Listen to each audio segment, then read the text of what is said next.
Revs to 7,500 RPM. Is it fun? Yes. Hey guys, today we are in a 2016 Ferrari California T. Now I think the California T is one of, if not the best, first Ferrari you could buy. They've come down now price-wise. They're at a great price point now for a lot of people who want to step into their first exotic. We're going to take it out today and explain why it is a great first Ferrari. I have the top up today because it's Florida in the summertime and I am just not in the mood. It stays up because it is miserably hot out there. I've turned into a ghost. Those pops are a lot more satisfying outside. Oh! Alright, top goes back up, sorry. I am dying. I'm literally disintegrating. So starting off, we have a 3.9 liter twin turbo V8, 560 horsepower. That feels very nice in the corners. It's basically the same acceleration as a 458. 0 to 60 in 3.4 seconds. 7-speed dual clutch transmission. Very familiar with all modern Ferrari. And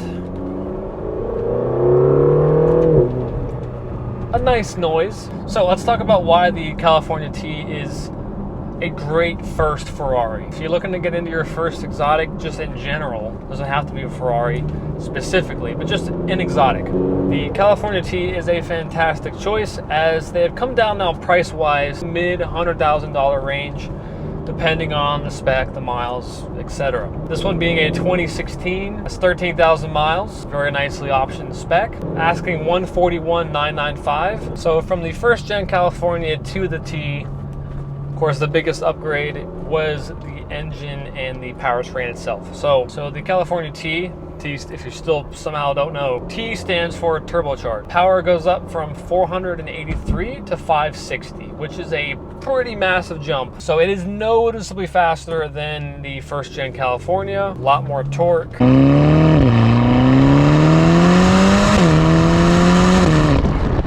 just more responsive overall. Really no turbo lag, which is very impressive. I mean, now it's sort of normal to be able to minimize it, but Ferrari, even back in 2015, did a great job of minimizing turbo lag, where it's pretty linear. Shifts are very crisp, though not as aggressive as, say, a 458 or a 488. Steering is tight, very darty in that typical Ferrari fashion, but not as darty and quick as some of the other cars they build. So again, this car is just meant to be a bit more of a laid-back cruiser car. Still a proper Ferrari. Carbon ceramic brakes as well. Another thing you'll find over the first gen California is the fact that it's just more refined overall. And you'll notice that honestly a lot when you're at the stoplight. First gen California is always idle, a bit rough. There's a bit of engine shake. This car, there's none of that. It's very smooth. So one of the biggest questions that people will ask is, why would I jump from the first generation California to the California T? It's a decent price jump. I'd say about on average $20,000, $30,000 price jump. And I do think it's worth it. What you get for that money is worthwhile for the type of person that looks for a California in general, or just a 2+2 exotic cruiser in general. One thing that's appreciated, I can't stand this, has one of those speed limit exceeded. Yes, I'm in a Ferrari. Still sounds pretty good, and maybe you can hear that pop on the upshift. First gen California did not have that, so I appreciate the pops. Revs to 7,500 RPM. Is it fun? Yes. Still have your shift lights on the steering wheel. Everything's very familiar Ferrari. Manettino, which now instead of sport and race, it just says comfort and sport.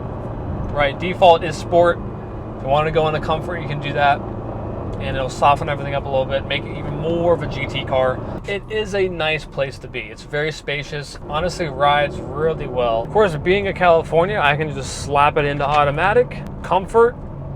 It'll shift for me. Look, I'm doing 27 in 6th gear. This is exactly what Enzo Ferrari had in mind when he was envisioning the future of Ferrari. 6th gear, 25 miles an hour, vibes. But I don't like vibes, so back into manual, sport.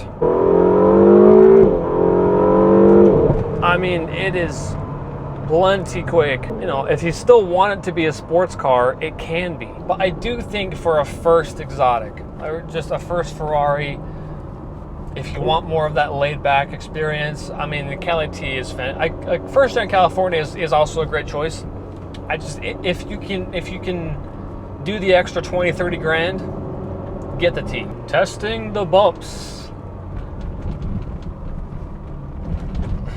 Not bad at all, actually. Decent sized trunk. It's a very usable Ferrari. It's a car you could drive every single day if you wanted to, easily. I know people that do. And these cars are pretty reliable as well. Service is typically once a year or every 5,000 miles, whichever comes first. And for somebody like us, trusted independent shop, to do an annual service, probably about $1,500 ballpark per year. That's not that bad. Like, a lot of people think it must be 20 grand for an oil change, right? No.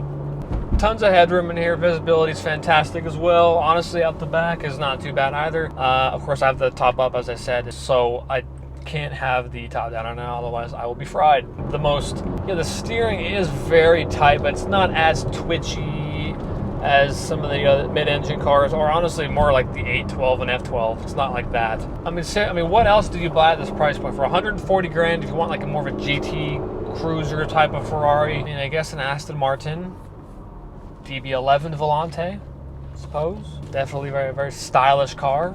V12, but it's not a Ferrari. Thank you guys so much for watching. If you liked the video, give it a thumbs up, subscribe to my channel down below, and I will see you guys in the next one.